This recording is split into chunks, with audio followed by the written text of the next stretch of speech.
Continues to be the latest out of Pennsylvania with the search for the escaped inmate continues. We have a live update. Let's go to it right here on Live Now from Fox. At this time, our search perimeter remains unchanged, with the exception that we have thoroughly searched the area around 2 elementary schools previously contained within the perimeter and have adjusted the perimeter to exclude both schools from the perimeter area.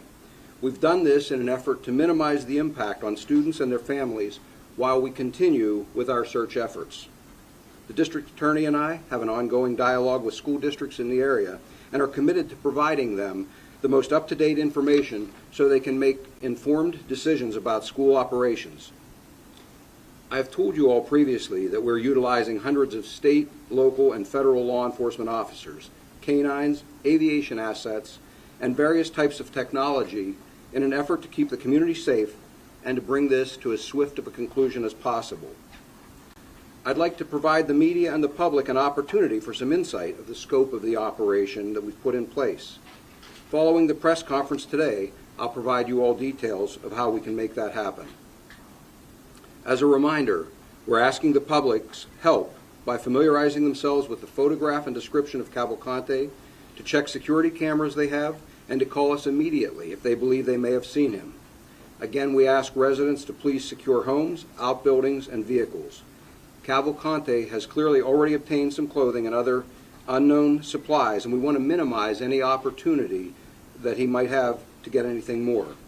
It is very important we keep the pressure on him as we continue this hunt. Cavalcante is considered extremely dangerous, and there is a reward of up to $20,000 offered for information leading to the capture of Cavalcante. Anyone with information is asked to call our tip line at 717-562-2987. 717-562-2987. I continue to thank the community for their support and for allowing us the latitude to do our jobs while they deal with what I know are extremely stressful circumstances. We appreciate you all more than you know. And I wanted to also, because we've had a number of inquiries, I mentioned an injury to one of our tactical dogs the other day, Loki, and I wanted to provide you all just a brief update. He is doing well, has been released from the hospital earlier today, and is expected to make a full recovery and return to work within the next week. And with that, we will be happy to take any questions that you might have. Can you provide some details of the Longwood Gardens event? We saw the helicopter drop very low right off the deck and seemed to try to spread the underbrush. So an individual reported that that he had seen someone matching that description, and he provided us a location that he had seen them running through that area, and so searchers have gone to that area. We're using people on foot. We have horses out there as well that are assisting with the search, tactical teams, and of course the aviation assets that you mentioned. How big is that area? How close is this search to that trail camera location? It's not very far from that location. Which schools were removed from the search zone? That was the Greenwood Elementary and Chadds Ford Elementary. So how big is this radius now that we're looking at? I mean, initially it started within that 2-mile radius, then it moved to Longwood, then it was sort of east. Can you give us just an exact distance that you're searching over the entire Yes, so it's about an 8 to 10 square mile area that we're looking at right now. It's a couple of miles across, but the total mileage would be about 8 to 10 square miles. Is there any validity that he was actually at Walmart in East Marlboro Township? There was reported sightings there. I'm aware of that report, and we do not believe that was him. And given the newly released footage yesterday of his escape, and he is so agile, has law enforcement been looking up in trees and the foliage? Have you all been looking in the stormwater management within these neighborhoods? And then also, have you been going door to door in various neighborhoods for welfare checks?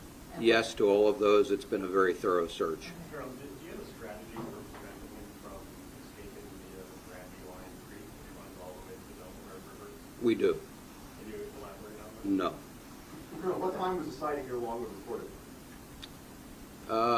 Just before noon. Today? Yes. Colonel, do you still believe he's within this 8 to 10 mile perimeter that you set up? I have every reason to believe he is still within that perimeter, yes, sir. You can tell us why you have every reason to believe. We have had no sightings outside of that area. We have maintained as secure a perimeter as we possibly could. And then as recently as today, we have another reported sighting. What are the current sides of your perimeter? So it is bordered on the north by 926, on the east by 100 or Creek Road, on the south by Hillendale, and on the west by 52. Colonel, how much bigger is this perimeter today than, say, last Friday? It is larger. I couldn't tell you what the difference in size is, though, off the top of my head. But this is the same as yesterday, right? It is. Colonel, is there any evidence that he has obtained a weapon? Anything new on that front? I do not have any evidence to that effect, sir. With the mushroom festival returning this weekend. I'm sorry, just a minute, ma'am. You mentioned the heat. We obviously know it had an effect on the canine officer. Is there any truth that the heat may have impacted thermal cameras at the prison that may have been heated or could not have been working at the time of Cavalcante escape? I couldn't speak to what effect anything would have on the cameras at the prison. Can you talk about the effect on the law enforcement members on the ground with the heat working through the day? Oh, it makes it very challenging. You know, certainly all of you have been out in this weather, high temperatures, high humidity. They're wearing, you know, uniforms with bullet-resistant vests, carrying a lot of equipment. It certainly adds to the challenge. With that said, I have not heard a single complaint, and I believe our people are up to the task. But Do they get some break time, cool down time, water breaks? if someone needs it, we absolutely get them some rest. But typically, what we've been doing is we're transporting fluids, food, those kinds of things to sustain them and keep them well hydrated out to their locations. Sorry, ma'am. Yes, thank you so much. Two questions here. The Mushroom Festival returns for the 20th year in Tenant Square, which is a couple miles from East Marble and Lowood Gardens. The Mushroom Festival will return as planned.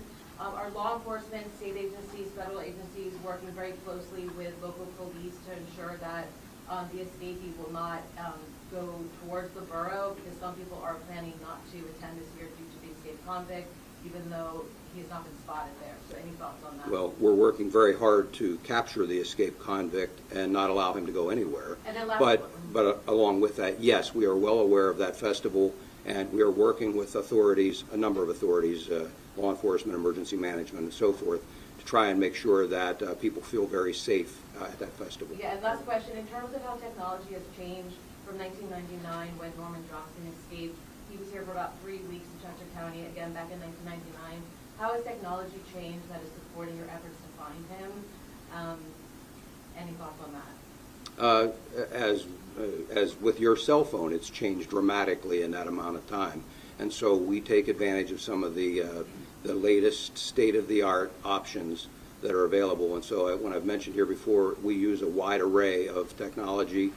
We have a number of federal partners here with us that I've talked about previously. All of the assets of all of our agencies are brought to bear. If Creek Road is the eastern perimeter, how did you decide to remove Chatsford Elementary School from the search area? We carved it out by putting additional officers around there. We cleared that property and then put officers around it so that we could carve that piece out. The property at the school? Yes, sir. Colonel, as you know, another prisoner escaped earlier this year from Warren County. Yes. Was found some days later hiding out in the woods. So it seems like there's sort of a parallel to be drawn between the two different types of manhunts. I'm wondering if you have any thoughts on how that situation compares to the search now, and if there are sort of differences between the two that explain the challenge that you're experiencing here. You know, those are two of the more recent, this one and that are two of the more recent examples that we've had. There are similarities between any situation for a manhunt like this. So we try to learn something from each of those incidents that we handle, take from that how to run a smoother operation. Our partners, in many cases, are the same. In fact, some of the people that are here from the federal agencies are some of the same teams and resources. I was on the Warren County search as well. So there's some of the same resources. again, all of us take lessons learned from it. We adapt those to the different circumstances we find. And, there are different challenges with every particular search. If we moved 20 miles down the road, there would perhaps be some different challenges than what we have here. We would adjust to those. Yes, sir. There's been some speculation in the meeting that the heat-seeking technology, thermal imaging technology you would use is not working because it's so hot. Is that correct? Is all the technology you're using in that regard working the way it should because of the heat? It is. It is. There's no weather can certainly have an impact on it, but it does not take that technology out of the game at all. At times, to use the example of thermal imaging, you can get some additional hot spots, rocks, different things like that can cause a hot spot, but it requires you to check a few more things, but it does not diminish our desire to use it. Lieutenant, are you concerned that he is growing more desperate and yet more dangerous the time that he spends out in this weather and being hunted by you? I believe he becomes more desperate. I believe he has always been very dangerous, and I've said that from the start. He's already murdered 2 people, one in Brazil and one here, in a very brutal manner. He's a very dangerous individual, and he remains so. Is this the eighth confirmed sighting, or are there more? And can you kind of walk us through those 8? Because it seems like he's going back and forth, or are we out of order on the sighting numbers? I don't have all of those other sightings here in front of me, but I can get that for you, and we can talk about it another time. But yes. But 8 is correct?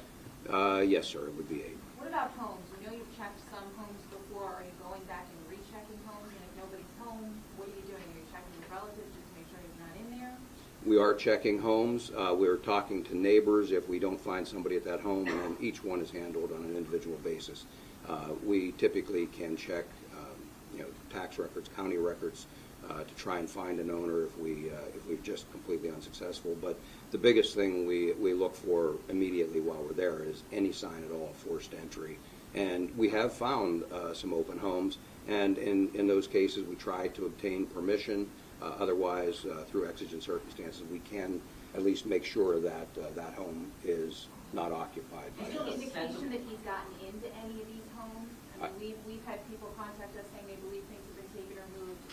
On your end, I have not been able to confirm a single case to this point. It doesn't mean he hasn't, but I have not been able to confirm a single case. The family said it was downstairs when they were upstairs. The family said that they put Yes. the lights. That's Yes. not a confirmed entry. I don't doubt that someone was down there. I cannot confirm that it was him. So that doesn't count in 8. Have additional special forces arrived, sir?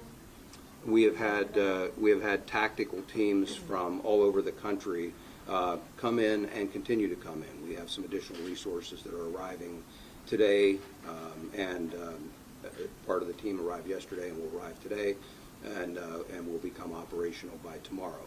So one of the things when I talk about after the press conference being able to give you some additional insight of how we can do this, we'll have an opportunity to talk about some of those teams tomorrow and give you some idea. I think, and I'll come back to some of your questions here in a minute, but I think what I would like you all to see is that there is an amazing operation going on here. There's a collaboration between local, state, and federal law enforcement agencies. This is not simply a situation where we have a police dispatcher sitting and taking a call and dispatching a police car to go and follow this up. It is a very sophisticated, well-staffed operation that I believe, again, when you have an opportunity to see some of that, there are some portions, obviously, that I can't show you everything, but I think you would have an opportunity to see enough of it to truly come away with an understanding of the effort that is being made to ensure that we end this as quickly as possible, to ensure the safety of the community. We absolutely understand their concern. I get it as a parent, why other parents are concerned about their children going to school, playing in the yard, all of those kinds of things. Again, having been involved in a number of these searches, it is the same with every one of those, and we want to end this as quickly as possible. We'll throw every available resource at it to do it. Do you still have a sense of what your confidence knowing that he's going back and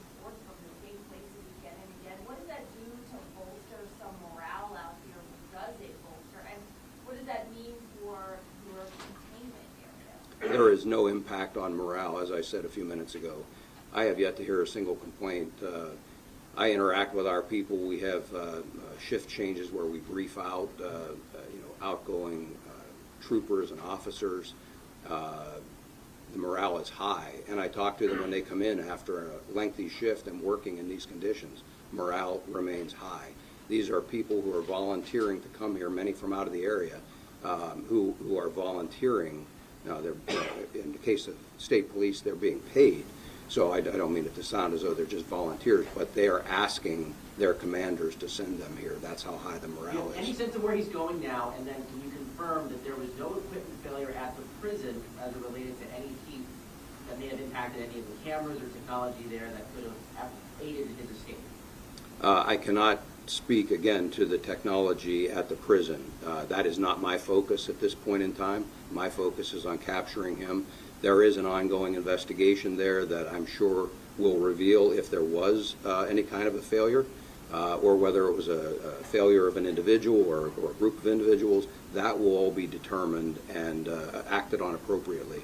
But for right now, again, the priority for me and our focus is on getting him back into custody. But you do have a sense of where he's going, then? I have some ideas. Again, I can't get inside his head. I wish I could. I wish I could go right to where he is. So we use our experience, we use the information that's available to us, and then we also use any number of different techniques to try and push him. All right, so that is the latest update from Chester County, Pennsylvania. The 8th confirmed sighting now of this escaped inmate. As the search continues, it widens its scope right now. And of course, we've been following this story for you all past week as well. And we'll continue to give you the latest updates as they come in. But it looks like we have a daily news conference always at 3 p.m. Eastern. And we will definitely be keeping an eye on that story for you.